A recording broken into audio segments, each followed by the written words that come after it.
I think इस exam में क्या करना है ये सब बता रहे हैं, क्या नहीं करना है कुछ चीज़ें हैं जो बहुत इंपॉर्टेंट है।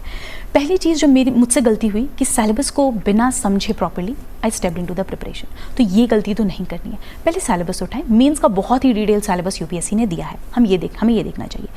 उससे ये पता चलता है क्या पढ़ना है। अब आता है सवाल कितना पढ़ना है। जैसे अगर मैं एग्जांपल दूं, पॉलिटी में फंडामेंटल राइट्स एक टॉपिक है।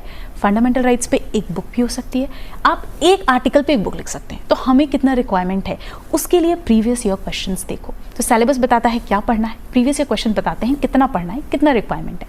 ये दो चीज़ों के बाद तीसरी चीज़ आती है बेसिक्स। एंड बेसिक्स के लिए आई थिंक एनसीईआरटी से बेहतर कुछ नहीं है। अब मैं ये बिल्कुल नहीं कहती कि 6 से 12 की सारी एनसीईआरटी पढ़नी है। कुछ स्पेसिफिक, कुछ बेसिक्स हैं जिनको आपको रेफर करना है।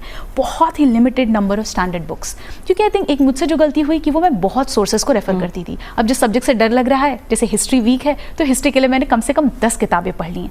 आप उसको कंसोलिडेट नहीं कर पाओगे, आप उसको रिवाइज नहीं कर पाओगे, तो अल्टीमेटली उस नॉलेज का कोई यूज़ नहीं है।